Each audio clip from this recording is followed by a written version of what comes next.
ये देखिए दोस्तों, चाइना के लोग जब गंजे हो जाते हैं तो सर पर कुछ इस तरह की विग पहनते हैं। ये नकली बाल बिल्कुल असली जैसे नजर आते हैं और तो ये इंसान के सर से कुछ इस तरह चिपक जाते हैं कि उतारने से भी नहीं उतरते। चाइना में ऐसे बालों का इस्तेमाल लड़के ही नहीं बल्कि लड़कियां भी करती है, इसीलिए चाइना नकली बाल बनाने में दुनिया में पहले नंबर पर आता है। और तो इसको देखकर आपको लग रहा होगा कि इस महिला की स्किन इतनी ज्यादा क्यों खिंच रही है, लेकिन आपको पता नहीं चल रहा होगा कि इस महिला ने अपने पैरों पर स्किन जैसी दिखने वाली एक कॉस्ट्यूम को पहन रखा है, जिससे कि इसके पैर ज्यादा सुंदर और हेल्दी लगे हैं। वहीं चाइना में आपको दुनिया के सबसे बड़े वाटर पार्क देखने को मिलेंगे, जिसमें लोगों के फिसलने के लिए बड़ी बड़ी स्लाइड लगी होती है। और तो इन वाटर पार्क में लोगों से आर्मी की तरह ट्रेनिंग भी करवाई जाती है, पर भीड़ के कारण यहाँ का हाल कुछ इस तरीके का रहता है। क्या आप जानते हैं अगर बांध में बने इस बड़े से होल में कोई इंसान गिर जाए तो क्या होगा? क्या वो जिंदा बच पाएगा? क्योंकि इस होल में गिरते हुए पानी को कोई भी कंट्रोल नहीं कर सकता। और इससे गिरता हुआ पानी आखिर कहाँ जाता है, चलिए जानते हैं। दोस्तों, बांध में बने ये होल 70 फीट तक चौड़े होते हैं और इनमें हर सेकंड 15 लाख लीटर पानी समा जाता है। जब एक बांध में जरूरत से ज्यादा पानी भर जाता है तो उसकी दीवारों से नीचे गिरने लगता है और ज्यादा दबाव पड़ने से बांध की दीवारें भी टूट सकती है। इसीलिए बांध में इस बड़े से छेद को बनाया जाता है और जब तक पानी का लेवल इस छेद से नीचे नहीं चला जाएगा तब तक ये पानी नहीं रुकेगा। लेकिन इस होल में किसी तरह की मशीन या मोटर नहीं लगी होती है और जब कोई इसमें गिरेगा तो बांध की दूसरी तरफ से बाहर निकल जाएगा। लेकिन इतनी ऊंचाई से गिरने से उसे गहरी चोटें भी लग सकती है और तो और पानी में डूबने का भी खतरा रहता है। क्या आप जानते हैं दुनिया का सबसे बड़ा जेसीबी एक आम जेसीबी से 10 गुना बड़ा है। इसके सामने एक इंसान भी छोटा सा नजर आता है, लेकिन ये सबसे बड़ी जेसीबी आखिर क्या काम करती है और इतनी बड़ी मशीन को कैसे चलाया जाता है, चलिए जानते हैं। दोस्तों, जहाँ एक आम जेसीबी का वजन 60 टन होता है, वहीं दुनिया की सबसे बड़ी जेसीबी का वजन 1000 टन से भी ज्यादा है, जिसमें 200 हाथियों के बराबर ताकत है। और इस जेसीबी का नाम है ब्यूकायरस RS 400। ये मशीन इतनी बड़ी है कि इसके चलने से सड़क भी टूट जाती है, जो एक बार में 64 फीट गहरा गड्ढा खोद सकती है। इसीलिए इसका इस्तेमाल कोयला खदानों में या बड़ी बड़ी फैक्ट्रियों में किया जाता है। वहीं इसके लोडर हैंड का निचला हिस्सा खोलकर भी इसे खाली किया जा सकता है। इसे आम जेसीबी की तरह भी कंट्रोल किया जा सकता है और ये ऑटोमेटिक भी होती है, जिसे सिर्फ एक रिमोट से भी कंट्रोल किया जा सकता है। क्या आप जानते हैं आखिर ये जेसीबी मशीन पटरियों पर क्यों चल रही है? अगर ये किसी ट्रेन से टकरा जाए तो क्या होगा?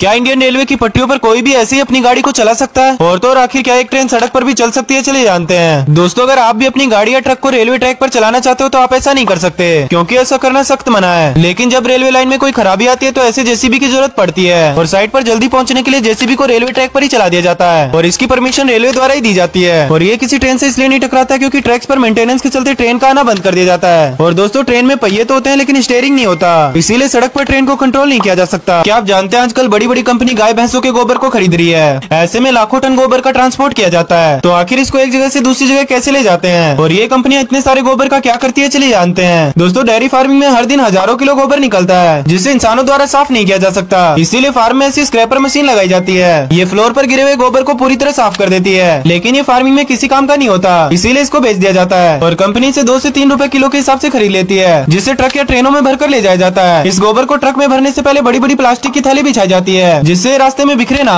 और कंपनियां इससे बायोगैस के साथ साथ फर्टिलाइजर को भी बनाती है। क्या आप जानते हैं 22 जनवरी को हुए राम मंदिर उद्घाटन को दुबई की बुर्ज खलीफा बिल्डिंग पर भी दिखाया गया। और तो और अब हमारे देश के प्रधानमंत्री सऊदी अरेबिया में जाकर वहाँ के सबसे बड़े मंदिर का उद्घाटन करने वाले हैं। तो आखिर राम मंदिर बनने से भारत के साथ साथ बाकी देशों को भी कैसे फायदा हुआ है, चलिए जानते हैं। दोस्तों, यूपी के अयोध्या में रहने वाले लोगों की संख्या महज 35 लाख है, लेकिन यहाँ हर महीने 1 करोड़ से भी ज्यादा टूरिस्ट आने का अनुमान लगाया गया है। और तो और कुछ साल पहले जिस जमीन की कीमत 20 लाख रुपए थी, वो अब 2 करोड़ से भी पार चली गई है और ये सब सिर्फ राम मंदिर की वजह से हो पाया है। वहीं इस मंदिर को बुर्ज खलीफा के साथ साथ अमेरिका के न्यूयॉर्क जैसे कई बड़े शहरों में भी दिखाया गया। इसीलिए कई देशों का मानना है कि धार्मिक स्थलों को डेवलप करने से भारत के साथ साथ बाकी देशों के लोग भी यहाँ घूमने आते हैं, जिससे वो टूरिस्ट स्पॉट भी बन सकते हैं। क्या आप जानते हैं धरती का आज तक का सबसे कम तापमान -89 डिग्री सेल्सियस तक दर्ज किया गया है। ये इतना ठंडा होता है कि इंसान के शरीर को कुछ ही सेकंडों में जमा सकता है, लेकिन ये तापमान धरती के बाहर के तापमान के मुकाबले कुछ भी नहीं है। आखिर पृथ्वी के बाहर का तापमान कितना है, चलिए जानते हैं। दोस्तों, धरती पर सबसे ठंडी जगह अंटार्कटिका को माना जाता है। यहाँ गर्मियों के मौसम में महज 4000 लोग देखने को मिलते हैं, लेकिन यहाँ पेंगुइन की संख्या 2 करोड़ से भी ज्यादा है। वहीं पृथ्वी के बाहर का तापमान यहाँ से भी 3 गुना कम है। दोस्तों, किसी भी चीज का न्यूनतम संभव तापमान -273 डिग्री सेल्सियस तक होता है। कोई भी चीज इससे ज्यादा ठंडी नहीं हो सकती है और ब्रह्मांड का एवरेज तापमान -270 डिग्री सेल्सियस है। वहीं धरती पर तापमान -10 डिग्री सेल्सियस भी गिर जाता है तो आसपास की सारी चीजें जम जाती है।